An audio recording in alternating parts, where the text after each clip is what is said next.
الحمد لله نحمده ونستعينه ونستغفره ونؤمن به ونتوكل عليه ونعوذ بالله من شرور أنفسنا ومن سيئات أعمالنا من يهده الله فلا مضل له ومن يضلله فلا هادي له ونشهد أن لا إله إلا الله وحده لا شريك له ونشهد أن سيدنا وسندنا ومولانا محمدا عبده ورسوله صلى الله تعالى عليه وعلى آله وأصحابه وأزواجه وبناته وأتباعه أجمعين. أما بعد فأعوذ بالله من الشيطان الرجيم. بسم الله الرحمن الرحيم. وإن كنتم في ريب مما نزلنا على عبدنا فأتوا بسورة من مثله وادعوا شهداءكم من دون الله إن كنتم صادقين فإن لم تفعلوا ولن تفعلوا فاتقوا النار التي وقودها الناس والحجارة أعدت للكافرين. صدق اللہ العظیم. بزرگان محترم، برادران اسلام، قرآن مقدس کی 2 آیات کریمہ تلاوت کی ہیں. مختصر وقت میں ان آیات کریمہ کی روشنی میں کچھ ضروری باتیں عرض کرنے کی کوشش کروں گا. اللہ جل جلالہ و عم نوالہ کی بارگاہ میں دعا فرمائے، خداوند ذوالجلال مجھے صحیح عرض کرنے کی، آپ حضرات کو صحیح سننے کی، مجھے آپ کو سب مسلمان بلکہ انسان بھائیوں کو صحیح بات سمجھنے، قبول کرنے اور اس پر عمل کرنے کی توفیق عطا فرمائے. آمین. رمضان مبارک کی آمد ہے. جناب نبی کریم صلی اللہ علیہ وسلم شعبان میں ہی رمضان کا تذکرہ شروع فرما دیتے تھے، یاد دلاتے رہتے رمضان آ رہا ہے، تاکہ رمضان کی تیاری ہو جائے. رمضان میں روزے ہیں اور رمضان میں قرآن پاک کا پڑھنا سننا پہلے سے بڑھ جاتا ہے. رمضان اور قرآن پاک کا آپس میں تعلق لازم و ملزوم کا ہے. قرآن پاک رمضان میں نازل ہونا شروع ہوا تھا، رمضان میں مکمل ہوا. شہر رمضان الذی انزل فیہ القرآن ھدی للناس وبینات من الھدی والفرقان. اور ایک رات میں قرآن پاک لوح محفوظ سے آسمان دنیا کی طرف منتقل ہوا. انا انزلناہ فی لیلۃ القدر وما ادراک ما لیلۃ القدر. اس وجہ سے رمضان المبارک میں جناب نبی کریم صلی اللہ علیہ وسلم کا بھی قرآن پاک کی تلاوت کا سننے کا معمول بڑھ جاتا تھا اور امت ساری کا بڑھ جاتا ہے. الحمدللہ یہ روایت آج تک قائم ہے کہ رمضان المبارک میں قرآن پاک کی تلاوت پوری دنیا میں آج بھی عام دنوں سے زیادہ ہوتی ہے. تراویح میں تو ہوتی ہی ہے، تہجد میں بھی ہوتی ہے، لیکن عام تلاوت بھی قرآن پاک کی تلاوت اس مہینے میں پوری دنیا میں اللہ تبارک و تعالیٰ کا کرم ہے اور قرآن پاک کا اعجاز ہے. قرآن پاک کی تلاوت سننا، پڑھنا دونوں عبادت ہے. جناب نبی کریم صلی اللہ علیہ وسلم کا معمول مبارک یہ تھا. قرآن کریم میں اللہ رب العزت نے ذکر کیا ہے ابتدا میں جب قرآن پاک نازل ہونا شروع ہوا تو رسول اللہ صلی اللہ علیہ وسلم کا مکہ مکرمہ میں 1 سال تک تو یہ معمول رہا ہے کہ حرم میں چلے جاتے تھے حضور بھی، کچھ ساتھی اور بھی، آپ کے گنتی کے چند ساتھی ہوتے تھے، اور آدھی رات قرآن پاک پڑھتے رہتے تھے، نماز بھی پڑھ رہے ہیں، قرآن پاک بھی پڑھ رہے ہیں۔ اللہ رب العزت نے قرآن کریم میں اس کا ذکر کیا۔ اللہ پاک فرماتے ہیں ان ربک یعلم، دیکھیے اللہ پاک کا انداز، کہتے ہیں مجھے معلوم ہے، ان رب، آپ کا رب جانتا ہے، انک تقوم، آپ رات کو قیام کرتے ہیں، ادنی من ثلثی اللیل ونصفہ وثلثہ، آدھی رات، تیسرا حصہ، آدھی رات سے کچھ کم، آدھی رات سے کچھ زیادہ۔ اللہ کہتا ہے میں جانتا ہوں آپ تلاوت قیام کرتے ہیں، تلاوت کرتے ہیں۔ وطائفۃ من الذین معک، آپ کے ساتھ آپ کے ساتھی بھی ہوتے ہیں، آپ بھی کرتے ہیں۔ اللہ پاک جناب نبی کریم صلی اللہ علیہ وسلم سے کہہ رہے ہیں آپ بھی کرتے ہیں، اور آپ کے ساتھ آپ کے ساتھی بھی ہوتے ہیں۔ اور بتایا آدھی رات، اس سے کچھ کم کچھ زیادہ آپ قیام کرتے ہیں، بہت اچھی بات ہے۔ لیکن ساتھ ہی یہ فرمایا عالم اللہ تحصوہ، مجھے یہ بھی معلوم ہے کہ آپ سے مستقل پابندی ہوگی نہیں۔ اللہ پاک جانتا ہے، عالم اللہ تحصوہ، سیکون فیکم مرضی، کبھی کوئی بیمار ہوتا ہے، کبھی سفر میں ہو گئے، کبھی جہاد میں ہو گئے، کبھی کاروباری مصروفیت ہوگی، تو یہ روزانہ آدھی رات مشکل ہو جائے گا، مجھے معلوم ہے۔ فتح علیکم، اللہ پاک کہتے ہیں میں نے رجوع کیا، ان کو سہولت دے دی ہے، اب آدھی رات کی یا آدھی رات سے زیادہ کی پابندی ضروری نہیں ہے۔ اللہ پاک نے اتنی آسانی دی، ریلیکس دے دیا، فقرؤوا ما تیسر من القرآن، کچھ نہ کچھ پڑھا کرو، لیکن پڑھا کرو۔ اسے سادہ سا ترجمہ کرتا ہوں، فقرؤوا ما تیسر من القرآن، جتنا آسانی سے پڑھ سکو پڑھو، ضرور جتنا پڑھ سکو۔ وہ آدھی رات ہو جائے تو ہو جائے، لیکن ہوگا نہیں۔ اللہ پاک جانتا ہے، خود ہی بنائے ہوئے نا سارے، پتہ ہے کس کی کیا پوزیشن ہے، کیا پوزیشن ہے۔ اور یہ مزے کی بات یہ ہے، قرآن کریم میں 2-3 مقامات پر اور بھی اللہ پاک نے یہ لہجہ اختیار کیا ہے، یار مجھے معلوم ہے کہ تم سے پابندی ہو گئی نہیں، اس لیے یہ میں نے ریلیکس دے دی۔ اور بھی کئی مقام پر، ایک یہ بھی ہے فقرؤوا ما تیسر من القرآن، یہ آخری حد ہے، پڑھا ضرور کرو جتنا آسانی سے پڑھ سکو۔ اس کی حد کیا ہے؟ اللہ پاک نے جناب نبی کریم صلی اللہ علیہ وسلم کو بھی اور آپ کے ساتھیوں کو آخری حد کیا بتا دی؟ فقرؤوا ما تیسر من القرآن، پڑھا ضرور کرو جتنا آسانی سے پڑھ سکو۔ یہ آسانی سے پڑھنے کی حد کیا ہے؟ ہر آدمی کا مزاج مختلف ہوتا ہے۔ اب آسانی کی حد ہمارے بس میں ہو تو ہم تو ایسے ہی فارغ ہو جائیں۔ اس کی تشریح جناب نبی کریم صلی اللہ علیہ وسلم نے فرمائی ہے کہ فقرؤوا ما تیسر من القرآن، جتنا پڑھ سکو، تھوڑا بہت پڑھ سکو، پڑھو ضرور۔ اس کی حد کیا ہے؟ یہ جناب نبی کریم صلی اللہ علیہ وسلم نے وضاحت فرمائی۔ ایک حدیث میں حضور نے فرمایا جس مسلمان کے معمولات میں قرآن پاک کی تلاوت نہیں ہے، اس کا سینہ اجڑا ہوا گھر ہے۔ اس کا سینہ اجڑا ہوا ویران گھر ہے۔ معمولات سے مراد کیا ہے؟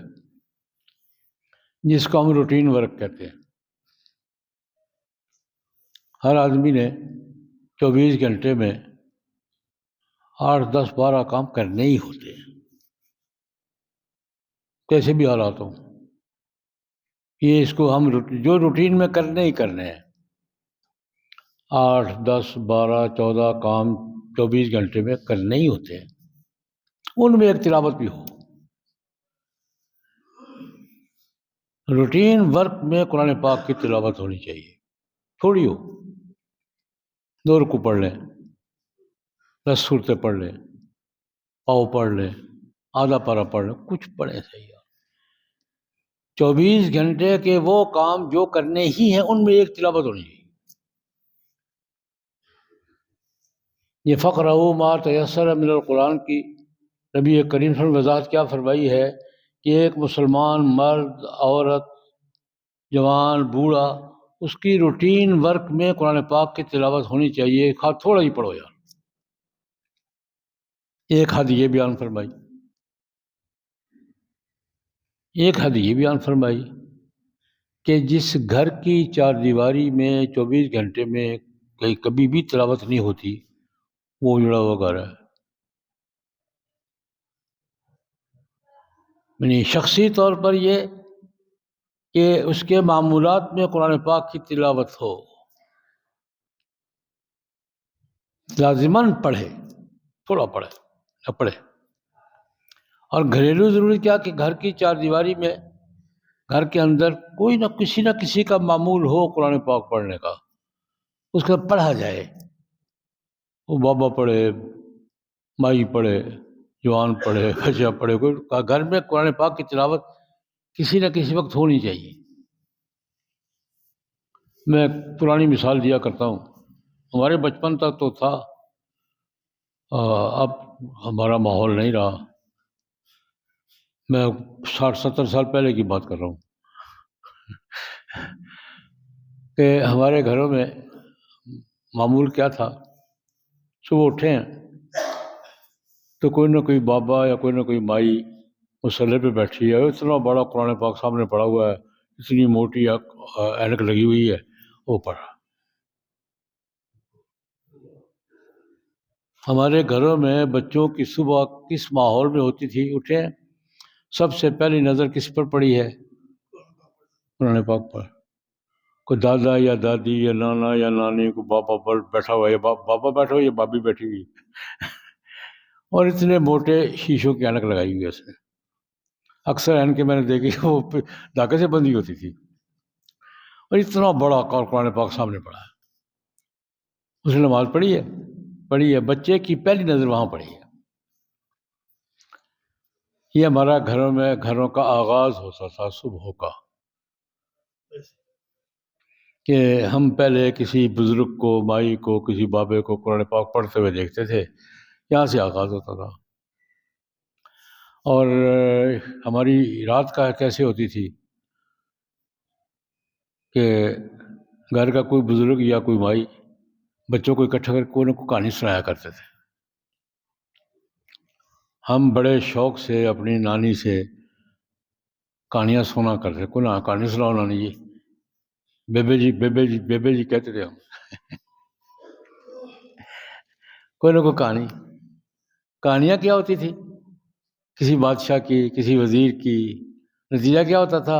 اس نے سچ بولا تھا، اس کو یہ صلہ ملا، اس نے جھوٹ بولا تھا، اس نے ظلم کیا تھا، یہ انجام ہوا.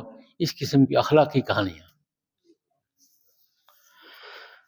میں گزارش کیا کرتا ہوں کہ جس بچے کا دن کا آغاز ایسے ہو اور رات کو کوئی کہانی سن کے سویا ہے، اس بچے کو کوئی گمراہ کر سکے گا پوری زندگی؟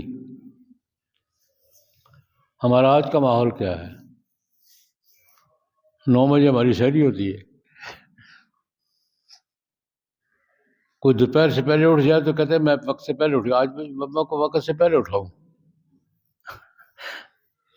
ایک واقعہ بھی تھی کچھ ہفتہ 10 دن کی بات، ایک صاحب کو میں بڑے وقت پہ آیا تھا، وہ آگے نہیں، میں کس وقت آیا تھا؟ 11 بجے. شاباش. صبح 8 بجے ہماری سحری ہوتی ہے، 10 بجے 11 بجے جاگنا ہوتا ہے، 12 بجے ناشتہ ہوتا ہے. اور رات کو سوتے وقت کیا کسی بزرگ کی مجلس میں بیٹھ کے سوتے ہیں یا ٹی وی کے سامنے سوتے ہیں؟ گھر کے ماحول میں، اللہ اکبر کبیرہ، گھر کے ماحول میں قرآن پاک کی تلاوت کا کوئی نہ کوئی معمول ہونا چاہیے. جناب نبی کریم نے ارشاد فرمایا ہے گھر کے ماحول میں قرآن پاک کی تلاوت کا کوئی نہ کوئی ماحول اور جس گھر میں 24 گھنٹے میں کبھی بھی تلاوت نہیں ہوتی، اجڑا ہوا گھر ہے، خواہ کتنا ہی کارپیٹ ہو، کتنا ہی ڈیکوریٹ ہو، اجڑا ہوا گھر ہے بھائی، اس گھر میں برکت نہیں آتی۔ قرآن پاک پڑھا جائے تو سب سے پہلے کون آتا ہے؟ فرشتے آتے ہیں۔ فرشتوں کے ساتھ کیا آتی ہیں؟ برکتیں آتی ہیں۔ یہ تو پازیٹیو کام ہے نا، فرشتے آتے ہیں۔ اور قرآن پاک پڑھا جائے تو کچھ لوگ رک جاتے ہیں۔ کون؟ شیاطین، جن کے ساتھ نوستیں آتی ہیں، جن کے ساتھ لعنتیں آتی ہیں، بے برکتی آتی ہے۔ قرآن پاک کی سب سے پہلی بات یہ کہ چلو باقی چیزیں اپنے مقام پر، لیکن قرآن پاک کے پڑھنے سے جو برکتیں ماحول حاصل ہوتا ہے وہ ہمارے گھروں سے غائب ہو گئی۔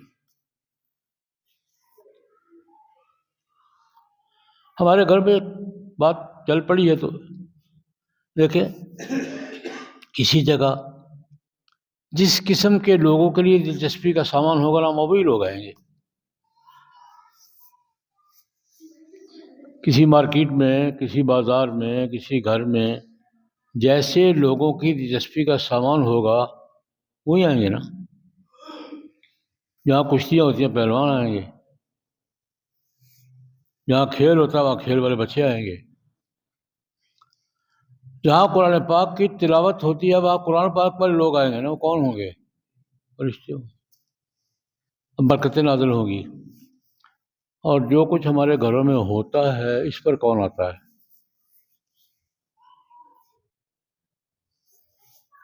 جو ہمارے معمول بن گیا۔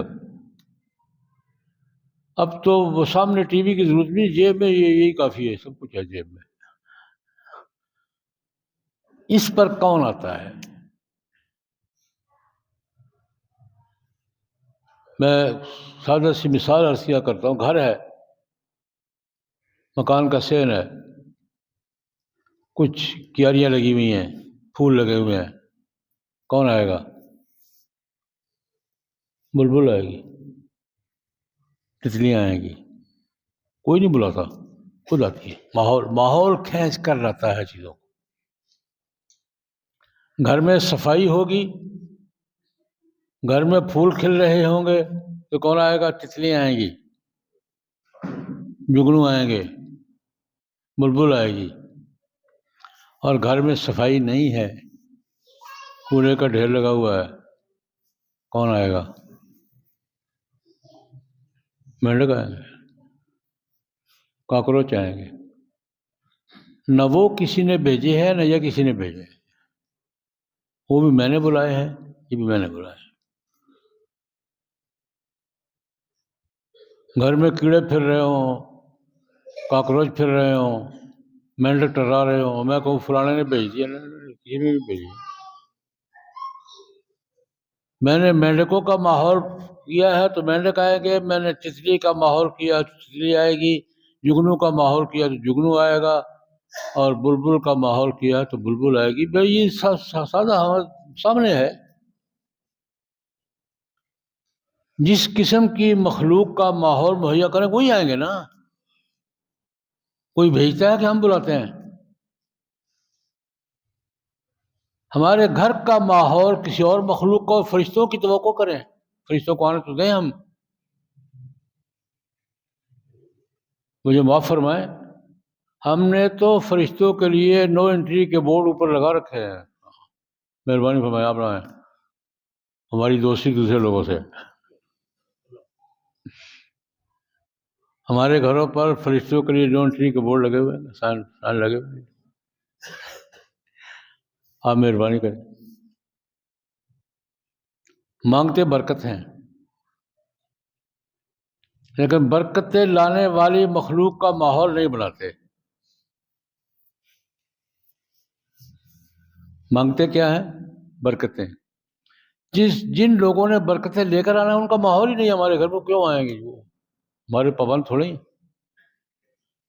فرشتے آئیں گے تو برکت ہوگی نا۔ جنہوں نے لے کر آنا ہے وہ دروازے سے باہر کھڑے ہیں، نو انٹری کا بورڈ لگا، آپ نہیں آنا۔ برکتیں کدھر سے آئیں گی؟ اور جو جن کے لیے ماحول بنایا ہوا ہے وہ جو کچھ لے کر آئیں گے بتانے کی ضرورت ہے، وہ ہم بھگت رہے ہیں۔ تو خیر میں عرض کر رہا تھا، جناب نبی کریم صلی اللہ علیہ وسلم نے قرآن پاک کی تلاوت کے بارے میں ایک بات یہ فرمائی کہ ایک مسلمان کے ذاتی معمولات میں قرآن پاک کی تلاوت ہونی چاہیے، خواہ تھوڑا پڑھے۔ 24 گھنٹے میں کسی نہ کسی وقت اس کو قرآن پاک کی تلاوت 2 سورتیں پڑھ لے، 4 پڑھ لے، 10 پڑھ لے، تھوڑا پڑھے۔ اور گھر کے معمولات میں بھی قرآن پاک کی تلاوت حضور نے تلقین فرمائی ہے کہ گھر کے معمولات میں کوئی نہ کوئی تو پڑھے نا، کسی وقت تو تلاوت ہو۔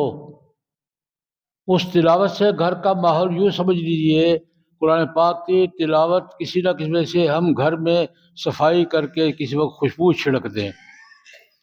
اگر کسی گھر کا معمول یہ ہو کہ صفائی کرنی ہے اور صفائی کے بعد خوشبو چھڑکنی ہے، اس گھر کا ماحول کیسا ہوگا؟ قرآن پاک کی تلاوت کے معمول کو یوں سمجھ لیجیے کہ ہم نے گھر کی صفائی کر کے خوشبو چھڑک دی ہے۔ قرآن پاک کی تلاوت گھر کے معمولات میں ہونی چاہیے۔ ایک بات جناب نبی کریم صلی اللہ علیہ وسلم نے بھی فرمائی ہے، قرآن پاک نے بھی فرمائی ہے۔ قرآن پاک نے اپنے بارے میں بڑی باتیں فرمائی ہیں۔ ایک تو یہ فَقْرَؤُوا مَا تَيَسَّرَ مِنَ الْقُرْآنِ، یار کچھ نہ کچھ پڑھ لیا کرو، 24 گھنٹے میں کبھی کبھی پڑھ لیا کرو یار۔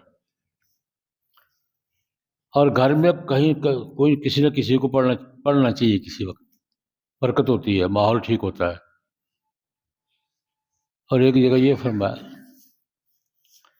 بل هو آیات بینات فی صدور الذین اوتوا العلم،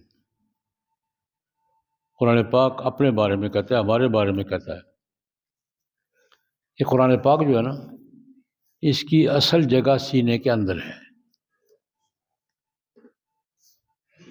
بل ہوا آیات بینات فی صدور الذین اوتوا العلم، قرآن پاک کی اصل جگہ کہاں ہے؟ سینے کے اندر۔ کیا مطلب؟ یاد بھی ہونا چاہیے۔ سینے کے اندر ہونے کا مطلب کیا ہے؟ میں گزارش کیا کرتا ہوں، قرآن پاک کہتا ہے یار مجھے بوسہ تو دیتے ہو، ٹھیک ہے، عقیدت کا اظہار ہے، پڑھ بھی لیا کرو۔ قرآن پاک کو بوسہ تو دیتے ہو، محبت کا اظہار ہے، کوئی منع نہیں ہے، محبت کا اظہار ہے، آنکھوں سے لگاتے ہیں، پڑھ بھی لیا کرو یار تھوڑا سا۔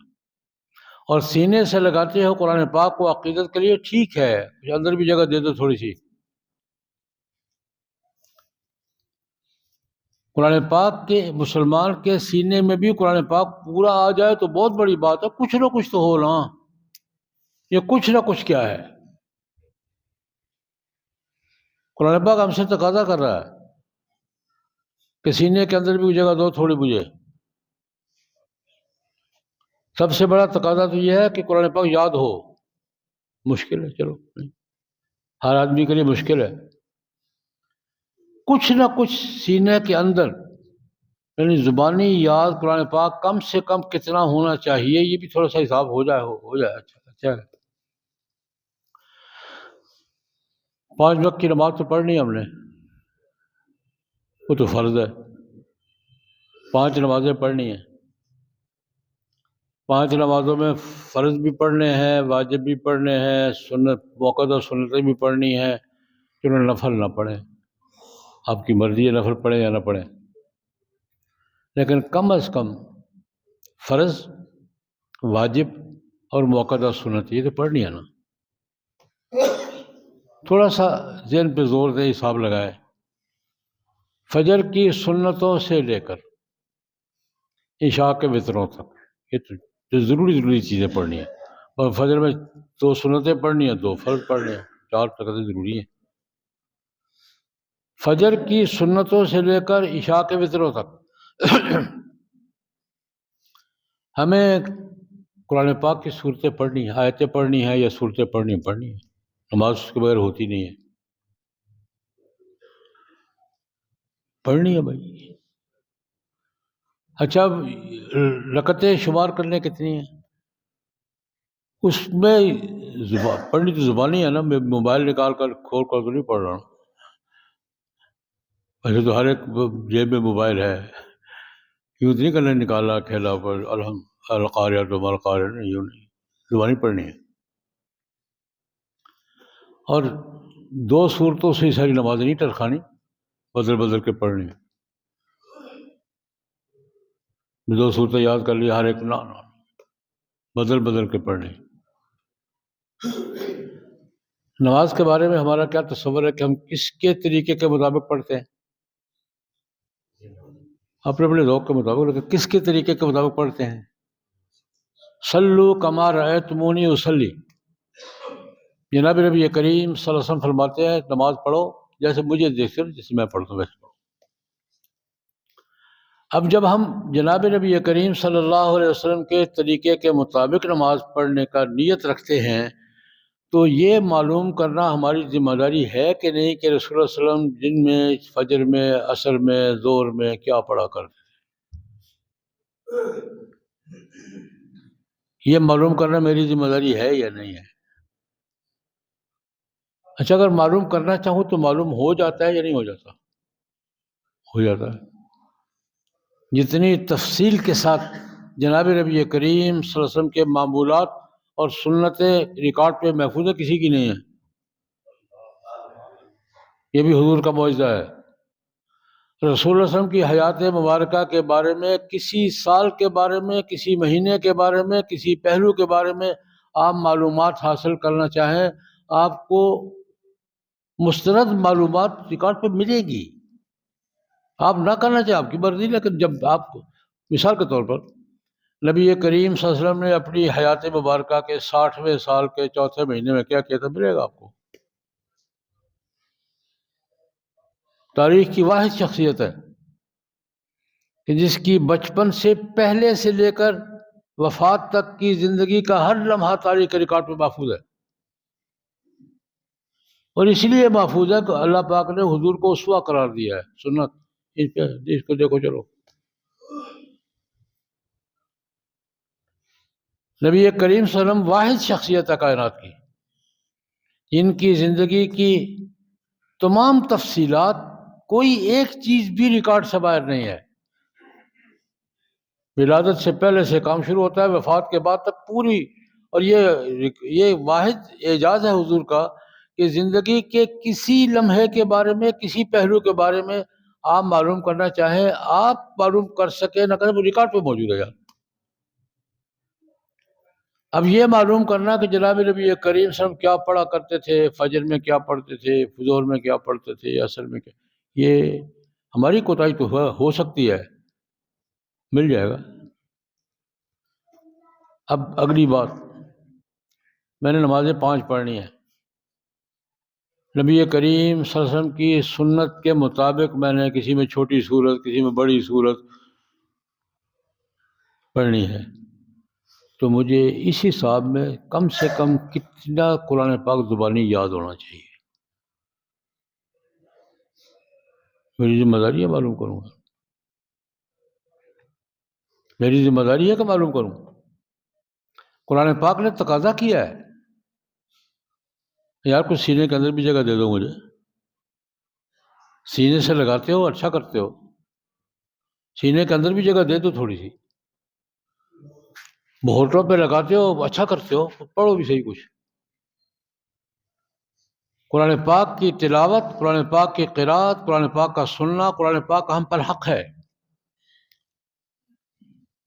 اللہ تبارک و تعالی ہمیں قرآن پاک کے سارے تقاضے تو ہمارے بس کی بات نہیں ہے، موٹے موٹے تقاضے ہم اللہ پاک پورے کروا دے، اللہ کی مہربانی ہے. لیکن قرآن پاک کو جب ہم اللہ کا کلام سمجھتے ہیں، اللہ کا کلام سمجھ کے پڑھتے ہیں، تو ہمیں قرآن پاک کے بارے میں اپنے معاملات صحیح رکھنے چاہیے، اور جو قرآن پاک خود مانگتا ہے کم از کم وہ تو چیزیں قرآن پاک کو دینی چاہیے. اللہ تبارک و تعالی ہمیں بات چلتی رہے گی انشاءاللہ اسی موضوع پر. اللہ پاک توفیق عطا فرمائے. ایک چھوٹی سی بات اور کرنی، آپ نے وہ پڑھ لیا، ٹرمپ صاحب فرماتے ہیں کہ غزہ اسرائیل تو جنگ کے ذریعے خالی نہیں کروا سکا، اب ہم کروائیں گے. اسرائیل نے کئی جنگوں میں غزہ فلسطینیوں سے خالی کروا لیا. ٹرمپ کہتے میں کرواؤں گا. یہ ان سے بڑا یہودی ہے. کیا ظلم ہے، کیا انتہا ہے ظلم کی. بھائی جنگوں کے ذریعے تم ان کو وہاں سے جلاوطن بے دخل نہیں کر سکے، اور اب ٹرمپ سیاست کے ذریعے کرے گا. انا للہ. یہ ہماری غیرت کا مسئلہ ہے، فلسطینیوں کے حق کا مسئلہ ہے، انسانیت کا مسئلہ ہے، دین کا مسئلہ ہے. ہمارے حکمرانوں کو اس پر ڈیلی باتیں نہیں کرنی چاہیے.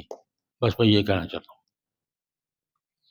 ہمارے تمام مسلمان حکمرانوں کو، بالخصوص ہمارے حکمرانوں کو ڈیلی باتیں نہیں کرنی چاہیے، اسٹینڈ لینا چاہیے.